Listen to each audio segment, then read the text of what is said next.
अस्सलाम वालेकुम दोस्तों, मैं हूं फयाज़ महमूद और आप देख रहे हैं फयाज़ महमूद यूट्यूब चैनल।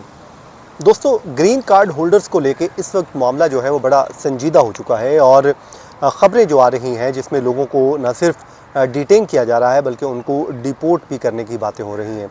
साथ ही साथ उनका ग्रीन कार्ड होल्डर हैं उनका जो ग्रीन कार्ड है उसको मनसूख करने का भी कहा जा रहा है। अब आज का जो वीलॉग है इस वाले से बड़ा अहम है कि क्यों वो 5 कौन सी ऐसी वजूहात हैं जो कॉमन रीज़न्स हैं जिनकी बुनियाद पे लोगों को अरेस्ट किया जा रहा है या फिर जिनके ऊपर उनको डिटेन किया जा रहा है। और साथ ही साथ अगर ऐसी आपको सूरत हाल का सामना करना पड़ता है तो वो 5 ऐसे कौन से सलूशंस हैं जो आज के इस वीलॉग में हम आपको सामने रखेंगे। पहले हम आपको 5 रीज़न बता देते हैं, फिर 5 उसके सलूशंस भी बता देते हैं। तो इसलिए आपको ये वीलॉग पूरा देखना होगा और उसमें आपको मुकम्मल हम तफसीलात से आगाह करेंगे। अब जो भी लोग अमेरिका में वापस आ रहे हैं, जो छुट्टियां गुजारने गए या किसी भी वजह से अमेरिका छोड़कर गए, और जब वो वापस आए और उसके बाद आकर जो केसेस रिपोर्ट हुए हैं जिसमें लोगों का कहना है कि उनको न सिर्फ डिटेन किया गया बल्कि उनको इंटेरोगेट भी किया गया और उनसे मुख्तलिफ वजूहात भी की गई। अब वो कौन सी वजूहात हैं वो हम एक एक करके जान लेते हैं। ख़ासकर जी अमेरिका से तवील अरसे तक जब आप बाहर रहते हैं तो उसमें पहले मैं आपको बता चुका हूं कि अगर 180 डेज़ से ज़ायद आप बैरून मुल्क रहते हैं तो CBP आपकी रिहायशी हैसियत पर सवाल उठा सकता है। जब आप 180 डेज़ के बाद बाहर से वापस आते हैं तो डेफिनेटली वहां पर आपको फिर रोका जाता है, रोक के आपको पूछा जाता है। बेसिकली वो आपसे सवाल पूछते हैं कि भाई आप यहाँ मुस्तकिल रहना भी चाहते हैं या नहीं, क्योंकि आपका ज़्यादा वक्त तो बाहर गुजरता है तो आपको ग्रीन कार्ड की क्या ज़रूरत है। सेकंड जो है नंबर 2 पे वो है मुजरिमाना रिकॉर्ड। अगर तो आपका कोई पुराना कोई किसी भी किस्म का कोई क्रिमिनल रिकॉर्ड मौजूद है, इस वजह से आपको जो है इजाफी सिक्योरिटी के मरहले से गुजरना पड़ता है या फिर मुल्क बदरी का सामना भी करना पड़ सकता है, क्योंकि वो ये कहते हैं कि जो भी जुराइम पेशा लोग हैं उनके लिए ज़ीरो टॉलरेंस पॉलिसी को इख्तियार किए हुए हैं। नंबर 3 पे जनाब आपके ख़िलाफ़ कोई डिपोर्ट करने की कार्रवाई जो है वो चल रही है, वो पेंडिंग है और उसके दौरान ही आप वापस गए और वापस आ गए, तो इस दौरान आपने सफ़र किया तो फिर आपका जो दाखिला है अमेरिका में वापसी वो मुश्किल हो जाती है, आपको मुश्किल का सामना करना पड़ता है। इसलिए किसी भी किस्म की आपके ख़िलाफ़ कोई भी किस्म की जो क्रिमिनल रिकॉर्ड मौजूद है या कोई और चीज़ है तो फिर कोशिश कीजिए कि इस वक्त आप जो है अमेरिका से सफ़र ना कीजिए, अमेरिका से बाहर ना जाइए, वरना फिर आपके लिए मसाइल बन सकते हैं।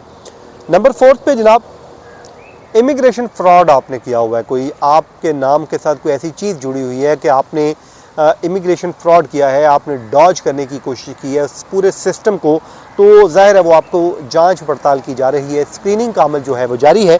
तो इसमें वो कहते हैं कि CBP इस बात की भी इन्वेस्टिगेट करेगा इसमें कि आपने कोई ग्रीन कार्ड धोखाधड़ी के साथ तो हासिल नहीं किया, क्योंकि वो ये कहते हैं कि अक्सर लोग जो है फ्रॉड के ज़रिए ग्रीन कार्ड हासिल कर लेते हैं।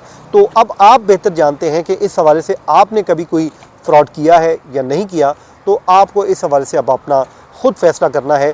तो अगर आपने कोई ऐसा कुछ किया हुआ है तो डेफ़िनेटली आपके लिए मुश्किलात सामने आ सकती हैं, आपको मुश्किलात का सामना करना पड़ सकता है।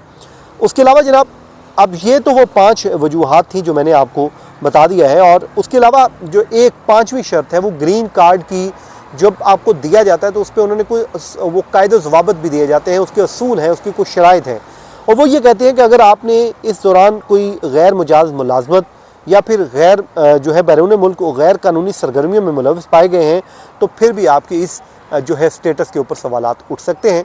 तो ये आप देख लीजिए। उसके बाद जनाब अब आ जाए, अगर आपको सेकेंडरी इंस्पेक्शन का सामना करना पड़ता है तो तब आपने क्या करना है, क्योंकि CBP आपको जो सेकेंडरी जो है इंस्पेक्शन है उस पर आपको भेजता है, तो इसका मतलब है कि उन्हें आपकी इमिग्रेशन हिस्ट्री का मज़ीद अब जायज़ा लेना है और उसके लिए उन्हें इजाफी वक्त दरकार है ताकि ये तय किया जा सके कि आप अमेरिका में दाखिले के अहल भी हैं या नहीं हैं। अब आपको हिरासत में ले लिया गया है, डिटेंशन में ले लिया गया है, तो अब आपने क्या करना है ये अब आपको हम 5 चीज़ें बता देते हैं जो आपके लिए बड़ी अहम है, जो हम रिसर्च बेस्ड चीज़ें सामने लेके आते हैं। सबसे पहले तो आपने भाई जो अहलकारों के साथ जो है वो कहते हैं कि रिस्पेक्टेबल वे में बात करनी है, पीसफुल रहना है, और जो अफसरान आपको पकड़ रहे हैं जिनसे आप वो आपसे जो बातचीत कर रहे हैं आपने उनके साथ कोई बहस मुबाहिसा नहीं करना, झगड़ना नहीं है, और जो गैर ज़रूरी जो इन्फॉर्मेशन है वो भी उनके साथ शेयर नहीं करनी है। ये आप जहन नशीन कर लें। नंबर 1 ये।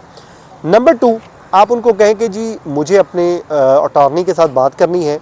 अगरचे इस CBP इस मरहले में कानूनी नुमाइंदगी करने की इजाज़त देने का पाबंद नहीं है, लेकिन फिर भी आपने कोशिश करनी है कि आपको वो अटॉर्नी के साथ मुशावरत की इजाज़त दे दें। तो आप उनसे ज़रूर जो है रब्ता कर लें और आपका जो अटॉर्नी है वो आपको बेहतर तरीके से वहाँ गाइड कर देगा।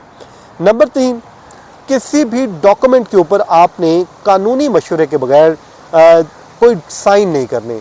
वो आपको कहें कि भाई इस पे साइन करो, हो सकता है कि वो आप आज खुद जो विड्रॉ करने वाला फॉर्म है उसी के ऊपर ही दस्तखत कर दें और अपना जो है कार्ड है, जो ग्रीन कार्ड है, उसको विड्रॉ कर दें, तो फिर आपके लिए मसला होगा।